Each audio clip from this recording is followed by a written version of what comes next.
Hi friends, welcome to CSK biryani. அனைவருக்கும் பக்ரீத் பெருநாள் நல்வாழ்த்துக்கள். இன்றைக்கி மட்டன் சுக்கா எப்படி செஞ்சு பார்க்கலாம் வாங்க. இப்போ 1/2 கிலோ மட்டன் நல்லா கழுவி எடுத்துருக்கோம். இது கூட கொஞ்சமாக மஞ்சள் ஆட் பண்ணிக்கலாம்.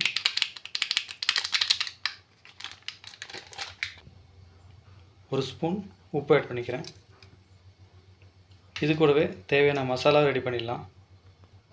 இப்போ பார்த்திங்கன்னா 1 டேபிள் ஸ்பூன் சீரகம், 2 டேபிள் ஸ்பூன் குருமிளகு, 1 டேபிள் ஸ்பூன் வரமல்லி, ஒரு 4 to 5 வரமிளகா, இதை பொடி பண்ணி எடுத்துக்கலாம்.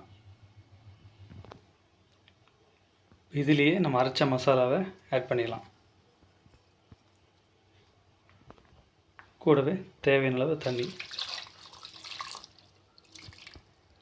மட்டன் சுக்கா தான் பண்ணுறோம், அதனால் இந்தளவுக்கு தண்ணி ஆட் பண்ணால் போதும். இப்போது இதை விசில் போட்டு ஒரு 5 விசில் விட்டுருவோம்.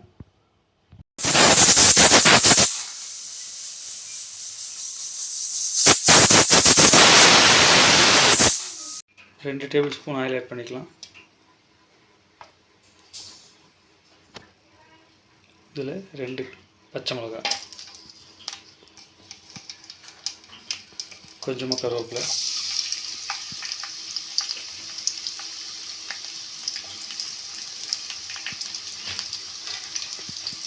அது கூடவே ஒரு 200 கிராம் சின்ன வெங்காயத்தை 1க்கு 2 அரைச்சி வச்சுருக்கேன், அதை ஆட் பண்ணிக்கலாம். ஓரளவுக்கு வதங்கிடுச்சு. இப்போது ஒரு இஞ்சி பூண்டு பேஸ்ட்டு ஒரு 5 ரூபா பேக்கெட் ஆட் பண்ணிக்கிறேன்.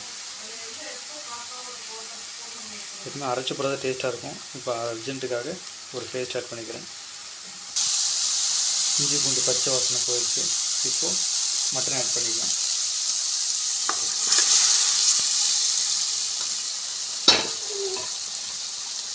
தண்ணியில் நல்லா வற்றி ட்ரை ஆகட்டும்.